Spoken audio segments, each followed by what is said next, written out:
Isang mapagpalang araw po, mga kasimbahay. Panibagong araw na naman.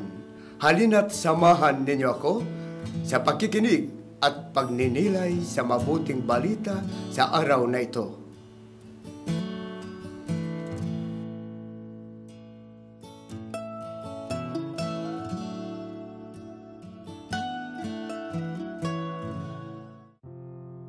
Ang mabuting balita ng Panginoon ayon kay San Juan. Madilim-dilim pa ng araw ng linggo, naparoon na si Maria Magdalena sa libingan. Naratnan niyang naalis na ang batong panakip sa pinto ng libingan. Dahil dito, patakbo siyang pumunta kay Simon Pedro at sa alagad na mahal ni Jesus. At sinabi sa kanila, "Kinuha sa libingan ang Panginoon at hindi namin alam kung saan dinala." Kaya't si Pedro at ang nasabing alagad ay nagpunta sa libingan. Kapwa sila tumakbo, ngunit si Pedro'y naunahan ng kasamang alagad. Yumuko ito at sumilip sa loob. Nakita niyang nakalagay ang mga kayong lino, ngunit hindi siya pumasok. Kasunod niyang dumating si Simon Pedro at tuloy-tuloy itong pumasok sa libingan. Nakita niya ang mga kayong lino at ang panyong ibinalot sa ulo. Hindi ito kasama ng mga kayong lino, kundi hiwalay na nakatiklop sa isang tabi. Pumasok din ang alagad na naunang dumating. Nakita niya ito at siya'y naniwala. Hindi pa nila maunawaan ang nasasaad sa kasulatan na kailangang muling mabuhay si Jesus. Ang mabuting balita ng Panginoon. Pagsasadiwa. Makabuluhang Aleluya. Sa ating pagdiriwang nitong linggo ng muling pagkabuhay ng Panginoon, ating alalahaning ang pagdiriwang na ito sa pagsambay tumatagal ng isang buong linggo, 7 araw, upang may pamukha sa ating tila bitin ang 24 na oras upang ipagdiwang ang napakahalagang araw na ito. Nasasabik ka ba sa muling pagbabalik ni Jesus? Sa loob ng 40 araw ay aakyat siya sa langit. Ngunit gayon paman, ang Panginooy laging pumaparito sa piling at sa puso ng bawat mananampalataya sa tuwing nakikilahok tayo sa banal na misa at tumatanggap tayo kay Kristo, maging sa pansakramento o maging sa pangkaluluwang pagkikinabang.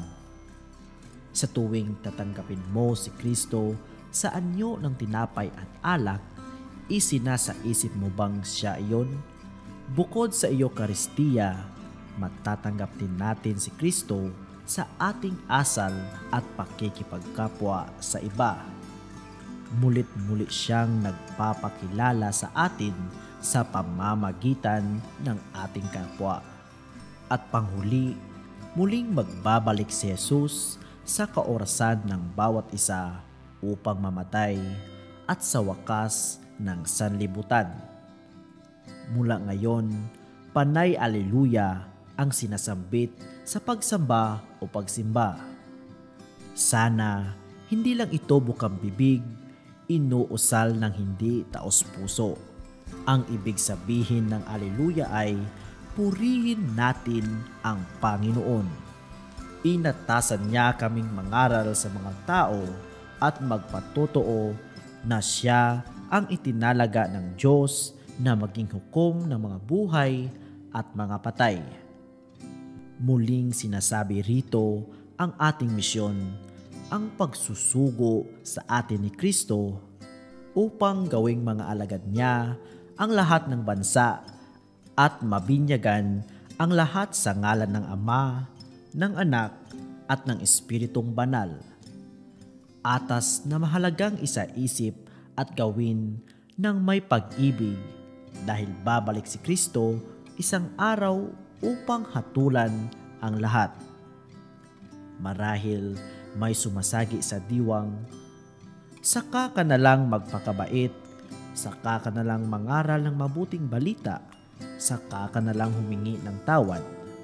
Subalit, hindi natin talos ang haba ng buhay natin dito sa lupang ibabaw.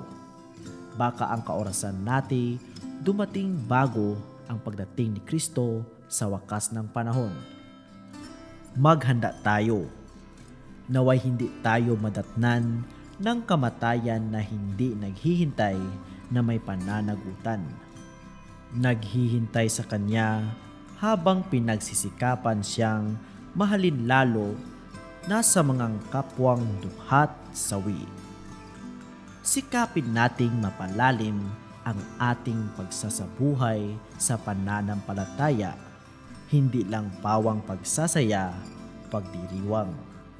Sana nariyan din ang diwa ng muling pagkabuhay sa ating pagsisikap na gisingin ang ating natutulog o nagtutulog-tulugan na sipag sa paghihikayat sa kapwa nating sumunod kay Kristo, ang iparamdam sa kanila na muling nabuhay si Kristo.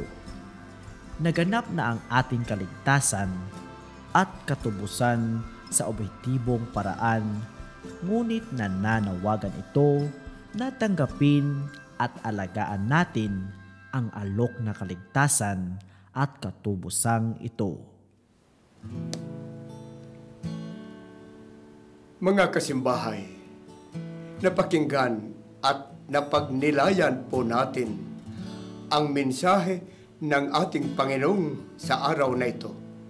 Naway pagpalain kayo ng Panginoon sa ngalan ng Ama at ng Anak at ng Espiritu Santo. Amen.